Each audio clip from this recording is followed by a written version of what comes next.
You look tired, sweetie. Why don't you let me help with the laundry while you're gone?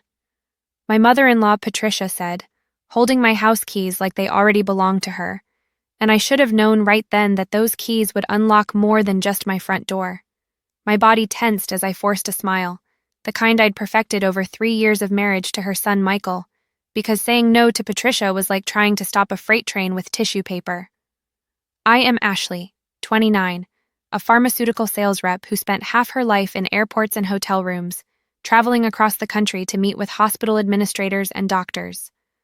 4 days before another grueling 2-week trip to cover the entire West Coast territory, Patricia and my father-in-law Frank had shown up at our doorstep with their temporary solution to their home renovation that somehow always seemed to extend whenever I had to travel. "That's so thoughtful of you," I managed, watching her fingers close around the keys I'd reluctantly handed over, even though something in my gut twisted every time I saw how comfortable she was making herself in my space, rearranging my kitchen cabinets because, "Honey, you can't possibly find anything in this chaos," which was her way of saying my perfectly organized home didn't meet her standards. The thing about marrying into the Morrison family was that boundaries were apparently just suggestions, and Patricia had been testing every single one since the day Michael put a ring on my finger, starting with her insistence on having a spare key for emergencies that mysteriously turned into her showing up unannounced to reorganize my closet or critique my cooking techniques while I was still at work. My sister-in-law Brittany, Patricia's daughter, was cut from the same cloth, always eyeing my belongings with that hungry look that made me unconsciously touch my jewelry whenever she was around. Though I told myself I was being paranoid because surely family wouldn't cross those kinds of lines, even when she'd borrow my perfume without asking or comment on how lucky I was to afford such nice things. Michael always took their side, telling me I was overreacting when I mentioned how his mother had rearranged our bedroom furniture while we were at work, or how Brittany had been in our bathroom trying on my lipsticks, because family shares everything, Ashley, don't be so uptight, which was his default response to any concern I raised about their increasingly invasive behavior. The pattern had been building for years, starting small with Patricia accidentally using my expensive shampoo during her visits, then escalating to her helping herself to my pantry whenever she felt like cooking dinner at our place, always making sure to mention how she was helping by using up ingredients before they went bad, even though I'd bought them specifically for meals I'd planned. Brittany's behavior was even more brazen, showing up for family dinners wearing my scarves or carrying purses that looked suspiciously familiar, and when I'd mention it, she'd laugh it off with, "Oh, this old thing. I've had it forever, but I'm flattered you think I have your taste," making me question my own memory, even though I knew damn well I'd bought that Coach bag on my last birthday with my bonus money. The financial boundaries were non-existent too, with Patricia constantly reminding us how they were on a fixed income, despite Frank's comfortable pension and their paid-off house, guilt-tripping Michael into covering their dinners, their gas when they visited, even their groceries sometimes because family helps family. But that help only seemed to flow in one direction. During the holidays, I'd spend hundreds on thoughtful gifts for them, carefully selected items I knew they'd mentioned wanting, only to receive re-gifted candles or clearance bath sets in return, while Patricia would gush over the expensive watch Michael bought her with what was supposed to be our vacation fund, never acknowledging that I'd contributed half that money. "Your parents took $300 from our emergency envelope," I told Michael one evening after finding it nearly empty, and he just shrugged, saying his mom had mentioned needing help with their water bill, as if our carefully budgeted savings were their personal ATM, and I was being selfish for wanting to keep our own money for actual emergencies. The worst part was how they'd reframe everything to make me look like the villain, with Patricia telling anyone who'd listen how poor Michael had to deal with such a controlling wife who didn't understand family values, conveniently leaving out how those family values seemed to mean I should work 60-hour weeks to fund their lifestyle while being grateful for the privilege. Even my own space wasn't sacred anymore, finding things moved, borrowed, or missing after each visit, my jewelry box slightly rearranged, my closet hangers spaced differently, small violations that Michael dismissed as me being paranoid and territorial, making me feel crazy for noticing that my things were being touched, examined, evaluated by people who felt entitled to everything I'd worked for. "You're lucky to have us," Patricia would say whenever I'd try to establish any boundary, Some daughters-in-law don't have any family at all, weaponizing my own parents' deaths from 5 years ago, knowing that grief was still tender, that I'd married Michael partly because I'd been so desperate to belong to a family again, not realizing I was signing up to be their personal resource center. The breaking point came on a rainy Thursday afternoon when I was in Seattle, exhausted after back-to-back meetings with hospital administrators, scrolling through Instagram during a rare 5-minute break between presentations, when Brittany's story popped up on my feed, and what I saw made my blood run cold.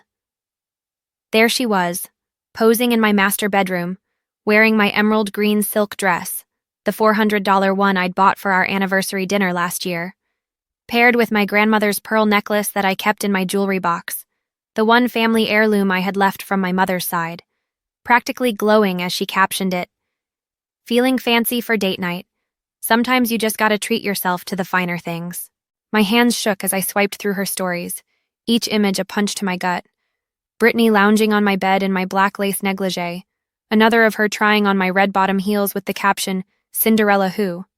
And then the one that made me actually gasp out loud in the hotel lobby, her and 3 friends having a full photo shoot in my walk-in closet, clothes strewn everywhere, my designer bags being passed around like party favors. I immediately called Michael, my voice trembling with rage. "Your sister is in our house in our bedroom wearing my clothes and posting it all over social media like it's some kind of joke." But his response was exactly what I'd come to expect. "Calm down, Ashley. Mom's there watching the house. I'm sure Brittany just stopped by to visit her. You're overreacting as usual." Overreacting? Michael, she's wearing my grandmother's necklace. She's having a fashion show with my entire wardrobe. I practically screamed into the phone, not caring that other hotel guests were staring, but he just sighed that long-suffering sigh that meant he was about to dismiss everything I was feeling. "Look, I'll talk to her when you get back. But you know how Brittany is. She probably just wanted to feel pretty for once. Is it really such a big deal to share with family?" he said. And that's when something inside me finally snapped, like a rubber band stretched too far for too long, because apparently watching strangers parade around in my most intimate belongings was just another Tuesday in the Morrison family. The next few hours were a blur of screenshots and fury as I watched more stories pop up. Patricia in the background of one video, laughing as Brittany strutted around in my wedding shoes, then another post showing my jewelry box open on the bed with the caption, "Vintage finds," as if my personal belongings were some thrift store haul they'd discovered. "I'm done," I said out loud to my empty hotel room, and for the first time in 3 years, I actually meant it. Because this wasn't just about clothes or jewelry anymore. This was about respect, boundaries, and the complete lack of both in my own home. And if Michael wouldn't protect what was mine, then I'd have to find another way to protect myself. That night in my Seattle hotel room, I made a decision that would change everything. I was going to document every single violation, every theft, every trespass, and I was going to do it so thoroughly that no one could dismiss me as paranoid or overreacting ever again. The first thing I did was order a hidden camera system online, one of those nanny cam setups that looked like everyday objects, a clock for the bedroom, a picture frame for the living room, a phone charger for the kitchen, spending $800 of my own bonus money because I knew Michael would question any shared account purchases. I called my best friend Emma, a paralegal at a law firm downtown, and asked her hypothetically what someone would need to prove theft and trespassing by family members, taking careful notes as she explained about evidence chains, documentation requirements, and the importance of establishing patterns of behavior with dates and times.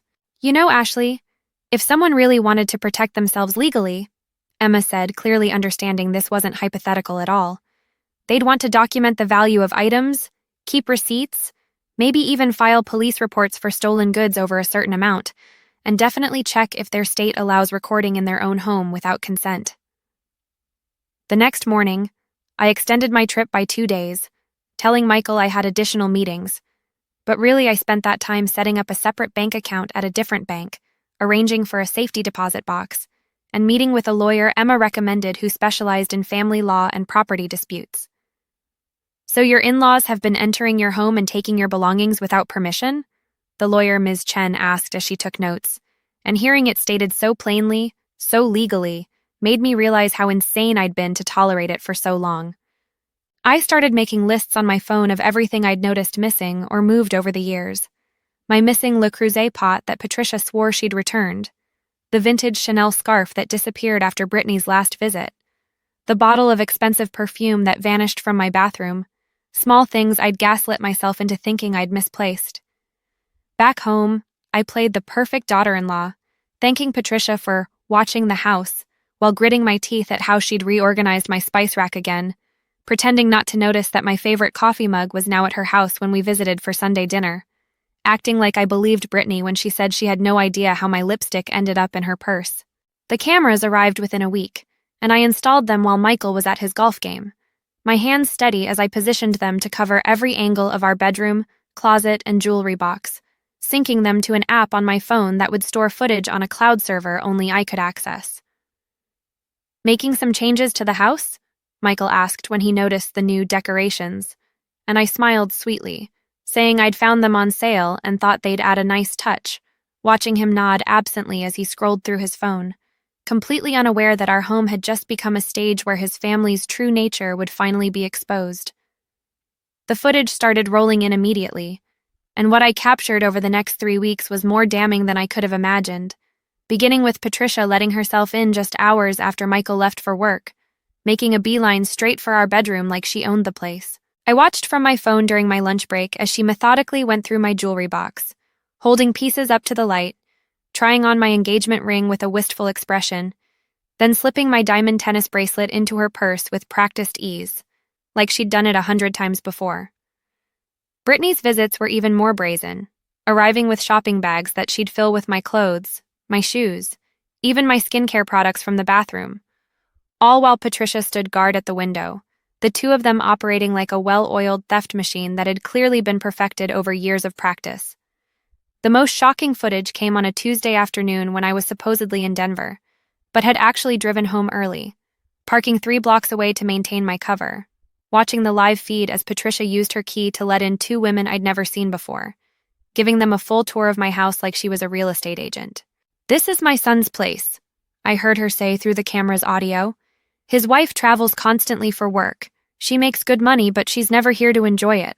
Such a waste, really." And then, to my absolute horror, she started showing them my closet, my jewelry, even opening my lingerie drawer while they oohed and awed at my belongings. Ms. Chen was building our case methodically, having me catalog every single item I'd seen them take, cross-referencing with receipts and photos, calculating the total value which had already exceeded $5,000, well into felony territory if I chose to pursue criminal charges. "The trespassing alone is enough for a restraining order," she explained during one of our meetings. "But with the theft documented like this, we're looking at potential jail time, and definitely grounds for a civil suit to recover damages, especially since you have evidence of them bringing strangers into your home." Michael remained blissfully unaware, too busy with work and golf to notice my late evenings at the gym, which were really spent at Emma's apartment, organizing evidence, backing up footage to multiple drives, and preparing for the confrontation that would destroy his family's carefully maintained facade. I started leaving subtle traps to strengthen my case, marking bills in my wallet with invisible ink, placing tiny dots of nail polish on my jewelry to prove movement, even buying a few expensive items specifically to document their theft, each disappearance adding another nail to the coffin I was building. The hardest part was maintaining my mask during family dinners, sitting across from Patricia as she wore my stolen bracelet, complimenting Brittany on her new dress that I'd bought last month, biting my tongue when Frank mentioned how generous we were to help with their expenses while his wife was literally robbing us blind. "Just a little longer," Emma would remind me when I felt ready to explode. "You want this airtight, you want them to have no wiggle room, no excuses, no way to talk their way out of it?" And she was right. When I finally pulled the trigger on this, I wanted it to be devastating, complete, and absolutely undeniable. The confrontation came on a Sunday afternoon, deliberately chosen because the entire Morrison family would be gathered for their weekly dinner, and I wanted an audience for what was about to unfold. Walking into Patricia's dining room with my laptop, a thick folder of documents, and Emma by my side as my witness. "Ashley, you're late, and who's this?" Patricia asked, barely glancing up from the roast she was carving, wearing my grandmother's pearl necklace like it was hers, while Brittany sat there in my Diane von Furstenberg wrap dress, and even Frank had on the watch I'd bought Michael for Christmas that had mysteriously disappeared from his dresser. "This is Emma, my attorney's assistant," I said calmly, setting up the laptop on the dining table as Michael started to protest. But I held up my hand to stop him. "And before anyone says another word, I want you all to see something very interesting from the security system I installed in my home." The color drained from Patricia's face as I hit play on the first video, the one showing her letting herself into my house, going straight to my jewelry box, and the room fell silent except for the clear audio of her saying, "Ashley won't even notice she has so much," as she pocketed my tennis bracelet. That's not what it looks like," Patricia stammered, but I was already playing the next clip, then the next. A montage of theft and trespassing that I'd edited together with timestamps and value estimates, including the footage of her showing strangers around my bedroom, letting them touch my belongings like they were at an estate sale. Brittany tried to run from the table when her segment started playing, but Emma stepped in front of the door, professionally calm as she said, "I'd recommend staying for the rest of this presentation, as it pertains to the criminal charges Ms. Morrison will be filing tomorrow morning unless certain conditions are met." "Criminal charges? Ashley, you can't be serious." Michael finally found his voice, but I turned to him with 3 years of suppressed rage finally showing in my eyes. "Your family has stolen over $8,000 worth of my belongings, Michael. That's grand larceny, and I have it all documented. Every theft, every trespass, every time they brought strangers into our home to show off my things like they were running a museum tour." I pulled out the folder, spreading photos across the table. Screenshots of Brittany wearing my clothes on social media, receipts for items that were now in Patricia's house, bank statements showing suspicious withdrawals that coincided with their visits, even photos I'd taken of my belongings in their homes during previous dinners. "Here's what's going to happen," I said, my voice steady despite my racing heart. "Patricia and Frank, you have 48 hours to return every single item you've taken from my home, and you will surrender your key immediately, or I file charges for theft and criminal trespass. And trust me, the district attorney is very interested in the footage of you bringing strangers into my home without permission. And Brittany," I turned to my sister-in-law who was crying those fake tears she'd perfected, "you'll return my clothes, my shoes, my jewelry, everything you've borrowed over the years, and you'll post a public apology on the same social media where you flaunted my belongings admitting to the theft, or you'll be named in both the criminal and civil suits." "You're destroying this family," Patricia shrieked, but I laughed, actually laughed. "No, Patricia, you destroyed this family the moment you decided my home was your personal shopping mall, and Michael let you. But that ends today, because I'm done being your victim, and if you don't believe I'll follow through, Emma has the police on speed dial, and they're very eager to see the evidence we've compiled." 6 months later, I sat in my new apartment downtown, the one with the doorman and security cameras that no one could bypass, surrounded by boxes containing every single item Patricia and Brittany had returned, including things I didn't even know were missing. The divorce had been swift once Michael saw the full extent of his family's crimes, though he'd tried to blame me for taking things too far, until his lawyer explained that I could have sent his mother to prison but chose not to, making me the merciful one in this scenario. Patricia and Frank had aged 10 years and 6 months, their reputation destroyed after Brittany's forced social media confession went viral, shared thousands of times with comments from other daughters-in-law who'd suspected similar violations, but never had proof. My grandmother's pearl necklace lay in my jewelry box, now equipped with a biometric lock, and sometimes I'd take it out just to remind myself that standing up for yourself isn't cruel, it's necessary, and family isn't a free pass to violate every boundary you establish. Emma helped me file the civil suit that resulted in a $35,000 judgment, money I donated to a women's shelter because it was never about the money. It was about the message that I was not a doormat, not a resource, not a victim. "Any regrets?" Emma asked over wine one evening, and I thought about it before shaking my head. Because how can you regret protecting yourself from people who saw your success as their opportunity, your home as their playground, your life as their property to pilfer? The Morrisons never contacted me again, though I heard they'd moved to a smaller house after Frank's pension got garnished, that Brittany was working retail after losing her partnerships, that Patricia spent her days bitter and alone, still claiming I'd destroyed her family. But I knew the truth. They'd destroyed themselves with their greed and entitlement, and I'd simply held up a mirror to show them who they really were. And if they didn't like the reflection, that wasn't my problem anymore.